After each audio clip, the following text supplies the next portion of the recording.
Hello guys, నమస్తే. నమస్కారం నాగరాజు గారు. చెల్లో కాలేజీకి అయితే రెడీ అయిపోయినా. మెడికల్ షాప్ దగ్గరకు వచ్చాను.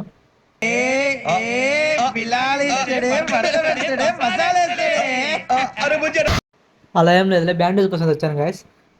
నార్మల్గా నేను పెట్రోల్ 50కే పడిస్తా, అంటే 50 పడిస్తే కాలేజ్ వచ్చేస్తాం, అక్కడ సరిపోద్ది అని చెప్పి. కానీ ఇప్పుడు ఏంటంటే 70 పడిస్తున్నా, ఎందుకులే మధ్యలో మన ఎక్కడ తిరుగుతాం, ఎక్కడికైనా పని ఉంటుందని చెప్పి. అంతే, అలానే మార్పు చెందిన వాడే మనిషి అంటే మంచి మంచి భావాలతో మంచి మంచి మాటలతో మేము ముందుకు వస్తూనే ఉంటాను. ఇది మా కాలేజ్ అనమాట. మా కాలేజ్ దగ్గర వ్యూ ఇలా ఉంటుంది, కాలేజ్ బయట. ఈ సలికేలు అసలు రేపు పొద్దున పెళ్ళానగా. Next coming to the workout. ఈరోజు వర్కౌట్ ఏంటంటే మొత్తం 4 వర్కౌట్ అయితే చేశాను అనమాట. ఓన్లీ 4 వర్కౌట్ చేశాను, అది కూడా 3 వేరియేషన్ చేశాను. మొత్తం 3 వేరియేషన్ మొత్తం కలిపి మొత్తం 300 రెప్స్ అనమాట. 300 రెప్స్ చేశాను. మొత్తం 4 వర్కౌట్ అయిపోయిన తర్వాత ఏంటంటే నెక్స్ట్ అయితే కార్డియో అండ్ యాప్స్ వర్కౌట్ అయితే చేశాను అనమాట. ఒక 30 మినిట్స్ అయితే చేస్తాను డైలీ. అంతే, డైలీ కూడా అంతే. వర్కౌట్ అంతా అయిపోయిన తర్వాత cardio and abs workout daily 30 minutes అయితే చేస్తాను. మార్నింగ్ నుంచి అయితే ఫుల్ హెడ్ఏక్ ఉందన్నమాట. అలా తగ్గుద్దని చెప్పి ఇలాగ ప్యూల్ పాస్కి వచ్చాను. అయినా కానీ తగ్గలేదు, నాకు అర్థమైపోయింది.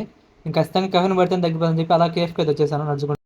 నేను నార్మల్గా అయితే షుగర్ అయితే కన్జ్యూమ్ చేయను. కాఫీ అయితే వితౌట్ షుగర్ చెప్పేశాను. మీరు ఎవరైనా కానీ కాఫీ వితౌట్ షుగర్ తాగేవాలంటే కామెంట్ చేయండి. అసలు ఒకసారి తాగండి, చెప్పండి, కామెంట్ చేయండి. ఎక్స్పీరియన్స్ ఎలా ఉంది, టేస్ట్ ఎలా ఉందో చెప్పండి కామెంట్లో. సో ఇంతే, ఇంకా I'm signing off all party ball.